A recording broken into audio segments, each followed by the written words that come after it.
She's done a good job too with her serve and defense to help with some other areas.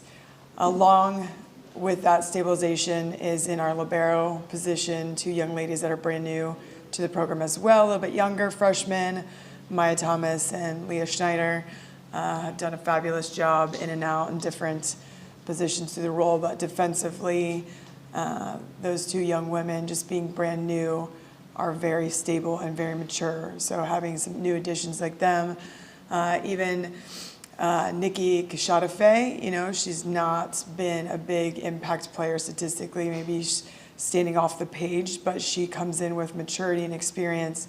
And when she talks in the locker room, it just adds that to the table, and it helps us truly believe in ourselves when we go out there on the court. So those are some of our stabilizers that have really impacted us this year. And then you talk about the impact returners. Buse Hazan, she had just kind of a rough start last year and really showed the execution right from the beginning this year and has really sustained that throughout the conference competitions. And then on her opposite of her is Maria, a Brazilian, who you saw some highlights last year, but just has really matured, and I think has a good following. Like, not only has you've seen her stats really improve this year and stabilize in every area, like serve, receive, and offense, but her speaking and leading our team, she's gained a ton of respect just as a sophomore. So it's some of the returners that have really dove deep into to build this program.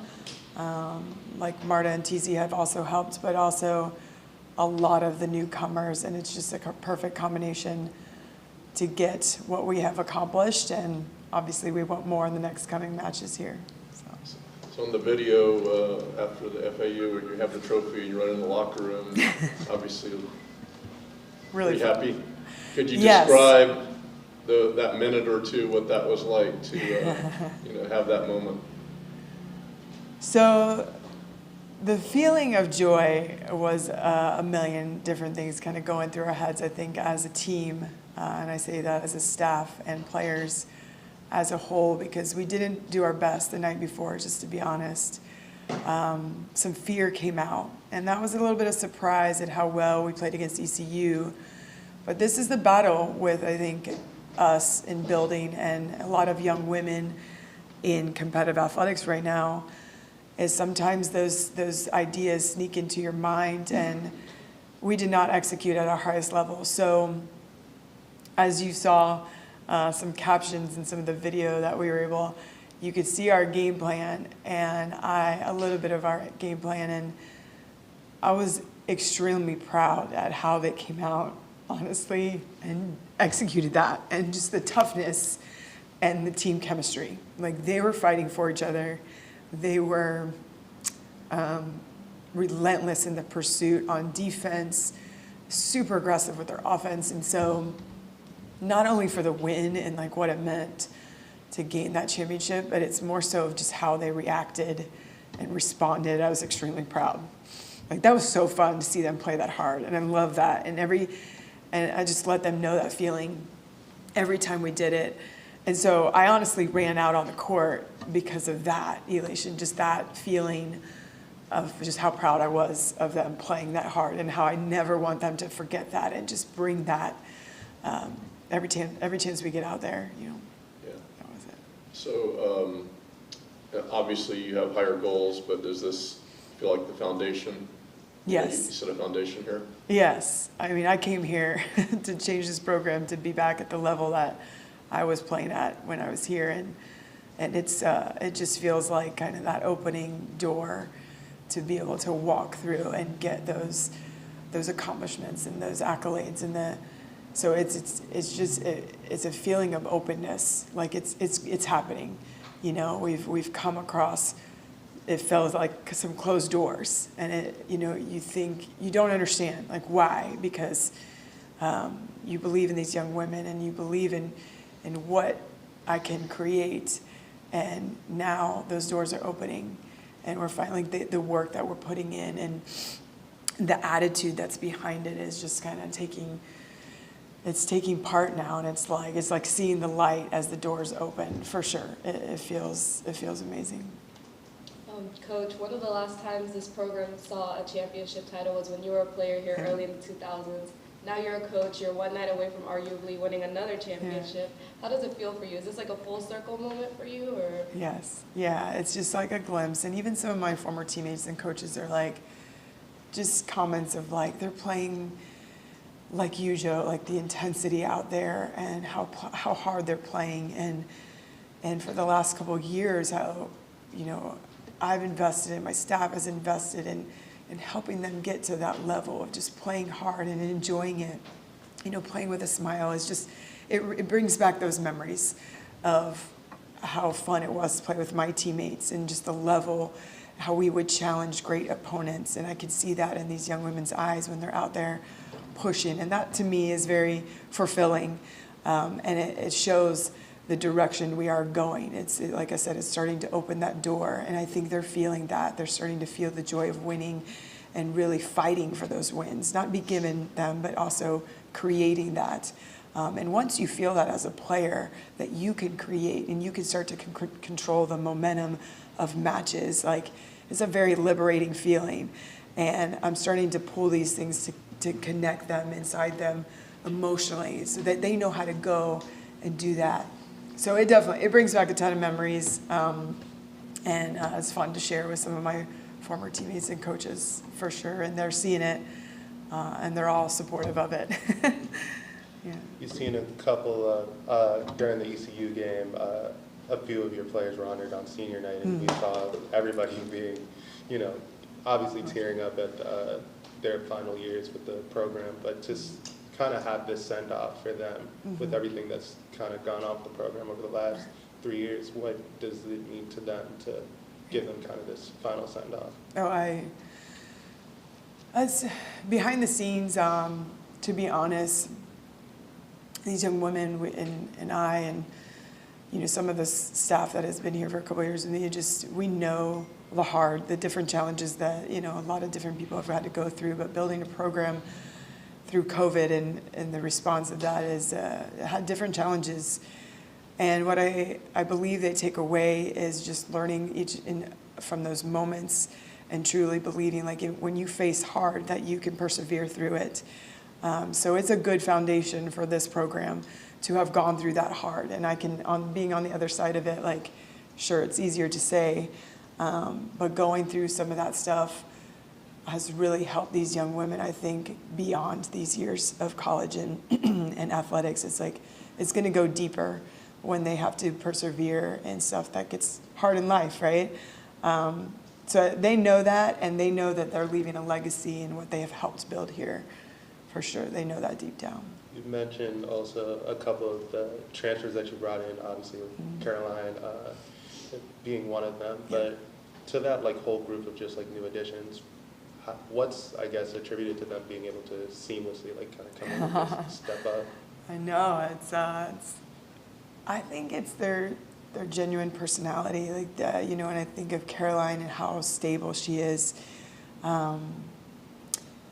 she's a competitor deep down if she was raised that way, but she holds that demeanor very composed, and so just helps our very passionate, intense, you know, kind of a more emotional players, which you can see me, like the way I coach, I love. But having that stability in someone like Caroline is needed in every team. You always need that core person, and to have her out there 6 rotations is a blessing for us. And she, so it's her. She's very easy going, but competitive. So to balance that in someone's mind is a unique personality, and I love that about her, and I think the team really responds well to that. And so I would highly encourage every team to have that. We will always recruit for that because we see the value in it. And she's got some other people to help her, for sure, like Maya and Leah, and so it's really neat to see that little, like, triangle of a mix be a good foundation, and then just the intensity of, like, Maria and Bousset, like, you know, so it's a fun balance, I think. So obviously it's tomorrow you'll get if you win, get the full thing outright. What sticks out to you is what needs to be done to, take care of business. Yeah, it's, we take each game one at a time, and for us, we don't necessarily think of the championship. Like I said, it feels great to win. It's more of like really enjoying playing against a talented team. Like, they play hard defense, they get after it, very intense players. So I think the joy of playing against good teams and really rising above is what's in some of these young women, and they're going to help lead us through this, and to be able to have that victory and really battle and play great volleyball is more of a strong desire, I think, than the title. So that's what we're going in with. That's what we've been talking about. That's how we addressed the matches with ECU, like just, that intensity of like, oh, we could win this. It's not about that. It's about going and giving our best and really enjoying the moment of that competition out there together. So kind of like blocking out the noise, if that makes sense. Yeah, blocking out the noise. And like I said, they responded well. So it's going to be a fun match. I think I think we're ready to go. Can you talk about the process of this program since you've gotten here? Like, did you want these wins to come earlier? Do you think that everything happens at the right time? Do you feel good in the situation you're in now? Can you talk a little bit about that? Yeah, I definitely am a believer. Like, things happen at the right time, and you never know why you're going through the hard. I'm definitely a problem solver type person, so like analytical about the why, and then learn from it and try to grow and change.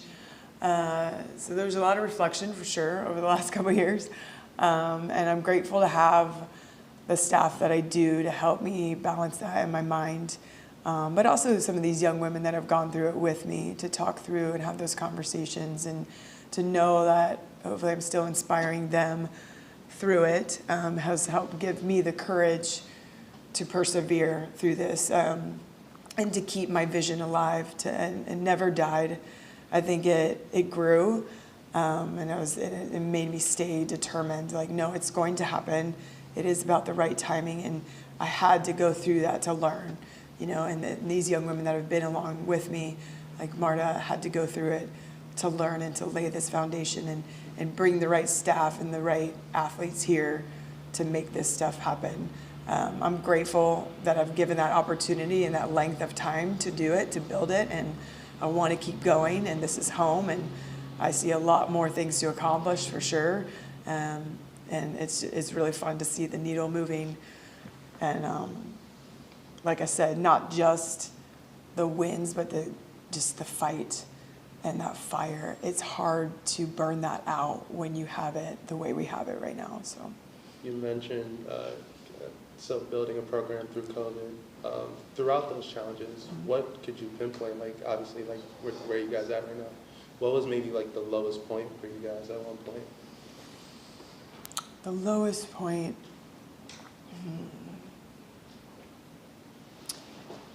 Throughout, at first, when I first got here and the world was struggling, like, obviously my fire was burning pretty deep, and, that first year and a half seemed solid, seemed fine. Like, we're going to get through this. Like, every program I took over, we weren't successful right away.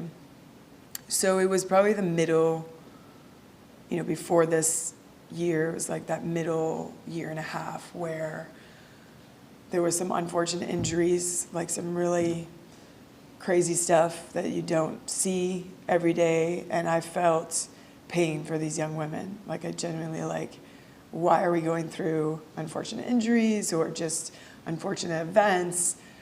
And I think that was rock bottom of okay, yeah, we're losing. We're not gaining the wins on the court, but also why are these girls having to struggle through some of this stuff? And that was definitely a hard time. And I had staff going through hard times. So that was definitely kind of the middle era, and the women that stuck through it and the staff that stuck with me, I'm forever grateful for that. And definitely Michael Kelly, who stuck with me, could see, I think, my vision and still share that, and my fire was going to find a way. It's going to find a way to keep going. to kind of start off the season going against one of your former teammates reaching out? Yeah. No, it was fun. I definitely wish we would have given him a deeper run for the money. I know that first set was fun. She's a great coach and has done a fabulous job. I definitely look up to her and how she built that program because she wasn't successful at first, and so it gives me the courage to see like, oh, there is bigger things coming. She's laid that out and done a great job. She was always a fabulous teammate I could do the same thing in the gym with, like, oh, she did that, let me try it, so it's the same kind of thing with coaching. And I still call her all the time for ideas and stuff, and she's, I hope she continues to do a fabulous job this season. Do you think there should be a conference tournament? Yes. And we're, there's talk of bringing it back, so that's good. I think it will come back. So if you had a conference tournament and you won that, you'd go in the NCAA tournament, Yes, right? sir. Yes, so sir. if you win tomorrow Yeah. and are the champion, that doesn't get you that right. No, So it does not. why not have a conference tournament? I know, a lot of people don't understand. Is it like, what is the people who say no, what's the rationale? It's a little bit of history of, we took that away in a conference of this caliber. They wanted us to just have the outright winner. We didn't want to add that conference tournament. But a lot of people just kept fighting for it and gave the research about how we could get more teams into the tournament and how it gives us that fighting spirit, to even get into the conference tournament if it limits the amount of teams and to keep perseverance, that whole attitude of competition. And They're thinking that it would hurt teams, it would keep teams out with a tournament? there was some philosophy of that, and just like if you have a higher level conference, you're already going to get multiple teams into the tournament, and we weren't quite accomplishing that goal. Some years yes, some years not in the American. So there's just been argument back and forth, and finally I think they're hearing us, and there's some other things going into play to add the conference tournament back. But you're exactly right. Like we have trained all like preseason to peak now, right? Our goal was to win the conference and to go postseason, and so you train in a way so that you are better at the end. And obviously, we had some injuries, and hopefully you're getting healthier and blah blah blah. But if we were to play some other teams, yeah. I would love that challenge, Yeah, but it's like if you win tomorrow, when I don't know, you're losing that right to gain entry, right? To the NCAA tournament, yes. Yeah. At this point, like our ranking, our RPI is not Right. quite high enough to But get you that. could still be the champion, and Right. Yeah. yeah, so there's like a disconnect. It seems like. Yes, and there's another opportunity postseason, and we also look at this as like Rice is at the top of our conference. Like the vision for next year. So for us going into this match, there's a lot more meaning behind it, to continue to win and act like winners, and to continue that fight and grow every match. Why not? Like we're capable of beating these guys. We have some good opportunity, and they have done well in the season. So a little bit of bragging rights going into next season when we can face them maybe for a title. So there's a lot deeper stuff going on to take them down for sure, to like play our best. Yeah, I know. How are your players feeling going into tomorrow's game? I bet there's like a lot of excitement in the locker room. Yes. Oh yeah. They're feeding off all that excitement of winning and just their positive response to the night before. So they really enjoyed and soaking up all the joy of having that success and celebrating with a trophy and just enjoying that. And we had a very good practice yesterday, so I think we will look sharp, and we've had a lot of success in the corral, so they know that, and I think they want to keep that going. With the holiday coming up, the following day, still expect the same turnout though, right? Like, Yes, oh yeah. We've had a lot of great fans show up and really done a fabulous job all season, even in the corral. I'm filling up the seats, and a lot of people are out of school, hopefully we'll still show up to see. I think we're a fun team to watch, and a lot of people have commented on that, so maybe if they've tuned in on TV. Maybe they're able to come to this match because they don't have to work or school or something. So 12:30 is a unique time for sure, but maybe it allows people to be there for us. So yeah, it's going to be a fun match, and both very good teams, and we're going to play hard and be our best and prepare to go postseason. Thank you so much. Thank you, Yeah. Thank Thank you, you. guys. Thank you.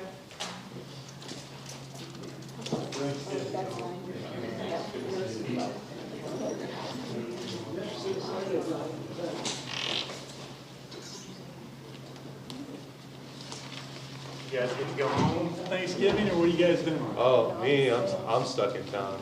Stuck. Well, stuck isn't the right word. I get to cover USF. Would you live in town anyway? I do.